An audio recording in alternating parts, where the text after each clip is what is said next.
Welcome to another episode of Buy, Avoid or Wait for Sale, and in this video I'll be talking about Back 4 Blood, which is basically Left 4 Dead 3. Now I'll be going through all the things that I really liked about this game, as well as all the things I didn't like before I get to the final verdict. Watch until the end of the video and leave it to like if you find the video useful. Right, let's get into it. So Back 4 Blood is a co-op zombie shooter with up to 4-player co-op and an additional single player mode. Actually, in this game they're not actually called zombies, they're called ridden, which is probably to try and separate it from the Left 4 Dead franchise. Basically, a parasite has taken over human hosts, turning them into flesh-eating zombie-like creatures. You take control of one of 8 different cleaners who go into infected areas to clean out ridden, rescue survivors, and look for a way to wipe out these monsters. Now, as someone who spent a lot of time playing Left 4 Dead 2, I can say that Back 4 Blood plays very similar. The structure of the gameplay is basically this. Start off at point A, kill your way through to hundreds of infected to get to a safe house at point B, try to avoid setting off anything that will alert more infected, end up alerting more infected, and ending up frantically killing your way through hundreds of more infected, and end up trying to rescue your teammates who get downed by the infected.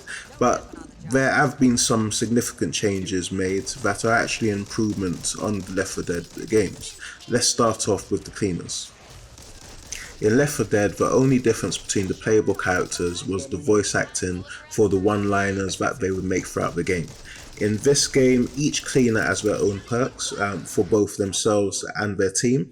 For example, with Walker, every position kill grants him increased accuracy and he has increased damage, and also gives his team a health boost. After you complete the first act, you're unlocked 4 more cleaners to choose from.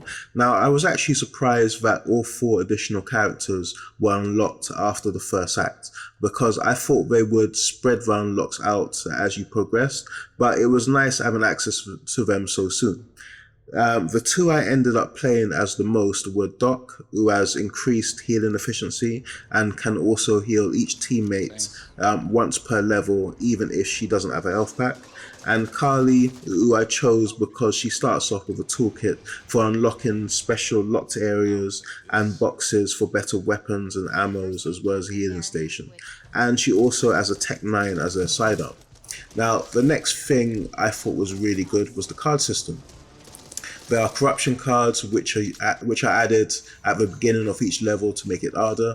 These include things like covering the level in thick fog, armored ridden, and special ridden for you to fight. I think this was added because the devs know that you'll be playing these levels over and over again, so the corruption cards are to try and give you a different experience every time you play. They were half successful with this because, you would end up fighting tougher enemies during some runs than others, but overall, you're still just playing the same level over and over again if you choose to start off at that level when starting the game.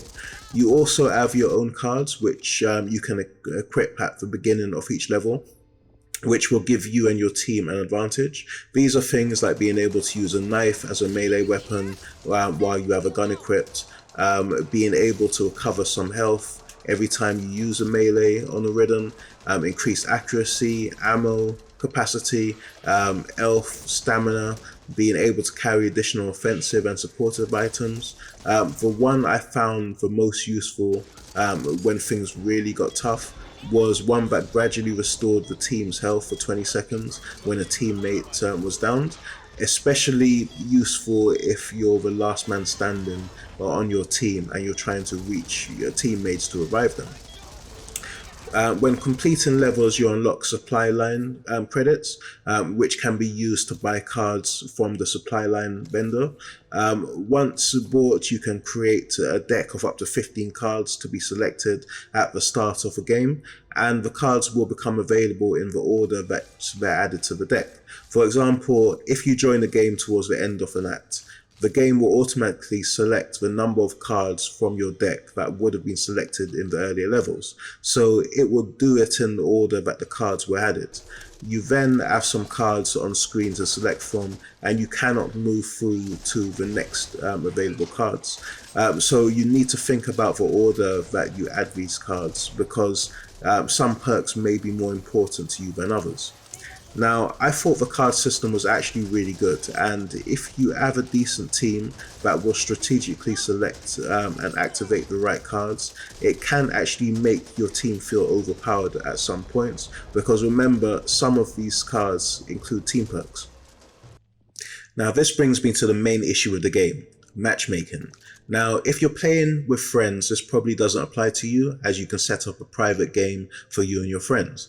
But because I was playing with randoms, here are the things that really annoyed me the most: slow matchmaking.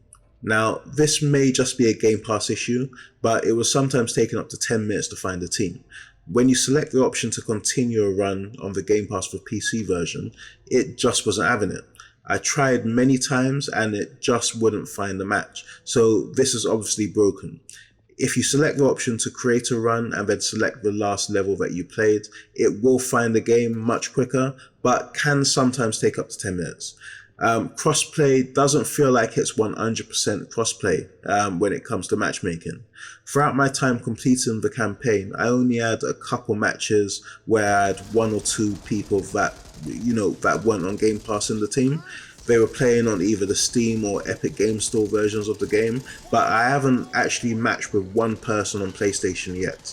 So this, along with the long matchmaking times, makes me think that Game Pass versions, is only trying to match with other Game Pass subscribers rather than searching across all platforms for players. I could be wrong, but it certainly seems that way. Now, there's no vote to stay in party at the end of an act. Occasionally, I would find a really good team who wore headsets and communicated throughout the entire game, get to the end of the act, and everyone is taken back to camp, and you have to search for another team. Now, it would have been nice to have a vote button for if you want to stay in a team. I could be mistaken, but I actually think they had this in the beta, so I'm not sure why it's not in the full game. Now, the biggest one is arseholes that you find online. Now, this is an issue I had with Left 4 Dead and every co-op game. Players not wanting to wear the damn headset. Now, for some reason, people think that if you're playing a co-op game where you need to stick together and watch each other's backs, it's not a good idea to put on a headset and communicate with your team. And to make things worse, they run off and leave the group, get in trouble with a horde, get downed, and then you have to go rescue them and everyone gets killed. Or they'll alert birds or snitches. Basically, anyone playing this game without an headset is a liability. Staying on the subject of players, they will quit the game as soon as things get rough, and they did this a lot, especially on veteran difficulty. So basically, the biggest problem with this game are the players that play it. Back 4 Blood has a really good monster variety. You've got your standard zombie-like monsters, which are the easiest to deal with and will usually attack in groups. Then you have the special infected, which will incapacitate you. And then you have the heavy hitter tank type infected, whose main purpose is to do damage to your team as quickly as possible. And when a horde comes for you, you'll have what feels like hundreds of these infected coming after you. When this happens, there's usually more infected coming after you than you can actually handle, and you'll have no choice but to run, kill what's in your way, and just run with hundreds of infected on your tail. And this is what I think the game's greatest strength is: making you feel like you're in an action zombie movie, like similar to the Dawn of the Dead remake. But although the monster variety is really good, one major criticism I have is that the boss variety is really poor, and I would go as far as to say it's awful. Now, before playing this, I completed Kenna Bridge of Spirits, which is just an indie game. That game adds something like 17 unique boss battles. This game has 3 original bosses. 3. That's pathetic. Granted, the final boss battle is amazing, and it was on a level that reminded me of old school Gears of War games. But apart from that, there are just two other original bosses, and they make you fight these bosses like over and over again. I didn't expect to fight the ogre from the first act in the second or third act, and it wasn't like they were appearing in standard boss fights, you know like you would find in other games. Nah, they were actually repeat boss battles, which just got really boring. There's a really good selection of weapons available in this game. Now, you've got different types of handguns, shotguns, SMGs, assault rifles, sniper rifles, hunting rifles, LMGs, and they're all customizable. You can add scopes, compensators, stocks, silencers, different fire modes, extended ammo magazines. The quality of the upgrades are represented with colors like what you'd find in an RPG, with them being represented as grey, green, blue, purple, or gold gear. Then you've got different throwable equipment like grenades and molotovs, pipe bombs, which will attract the ridden to the beeping sounds that they make before exploding, firecrackers, which attract the ridden but without an explosion. You can throw petrol cans and gas canisters and then shoot them to set them off when needed.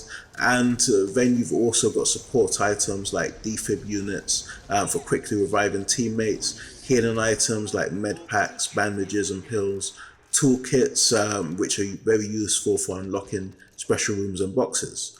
Now, when you're not on a mission, there's a camp for you to roam. In this camp, you've got a shooting range where you can test out every weapon in the game. You can try out different attachments as well, which is great because you get to get a good feel for the weapons before going into a game. There's also an area for you to customize weapons, as in new skins, but I'll get to that later. There's an area for you to buy new cards and create decks as well. But here's the issue I have with the camp. Apart from the shooting range, the camp is pointless because you can access everything from one menu. There's no need for you to move around the camp to access anything, because once you open the menu, you can click on the tabs, under different tabs for different options. Also, when it comes to customizing the skins for your weapons and outfits for your characters, you have to get them from supply lines. I completed maybe 10 supply lines throughout my playthrough, and although the cards unlocked were great, I only obtained one weapon skin and a load of clothing pieces that I just didn't give a shit about. I was unlocking jeans and khakis and button-up shirts, no outfits. It was pointless. If they want to allow you to customize the character and weapons, they need to find a better way of doing it. There is a versus multiplayer mode called Swarm, which I played a few games on. There's basically two teams, cleaners and ridden. When playing as ridden, you're playing as special infected and you're hunting the cleaners. There are also bots attacking the cleaners. And when playing as cleaners, you're fighting waves of bots as well as player controlled infected.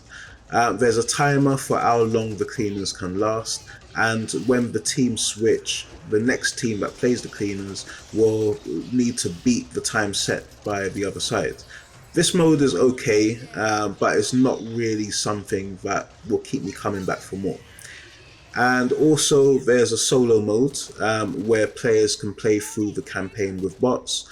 I played the first level of this when I started the game, but Back 4 Blood isn't really a game that's meant to be played solo. From what I've heard, you can't actually unlock the rest of the characters in solo mode anyway. Well, I couldn't at launch. So now for the final verdict. Should you buy, avoid, or wait for sale? Well, this is a tricky one because I actually enjoyed the game, but I still had some issues. The gameplay is fun, but it can feel repetitive when you're fighting the same bosses over and over again. When you have a decent team where everyone is working together, you can have a really fun time, but finding a decent team is the problem. Because the biggest issue with the game is the people that play it. Because although solo gameplay is available, This game really wasn't built for solo play. It's built to be played as a team. If you have a group of friends that you can link up with to play, then yes, this game is worth checking out. You can crank up the difficulty and it will give you a decent challenge. If you're going to play with randoms online, it's still worth checking out, but be prepared to be frustrated with some of the players running off and just doing their own thing, or dropping out when things get tough. With both cases, I personally think that this is worth waiting for sale. It's currently around the £50 price mark, but because it can feel repetitive, you may want to wait for the price to drop and then buy it. Or if you're on PC or Xbox, it's worth getting this game on Game Pass, which is where I played it. Now, if you made it this far, you probably found the video useful, so please leave it a like. Also, hit the subscribe button if you're new to the channel and check out some other videos. Thanks for watching.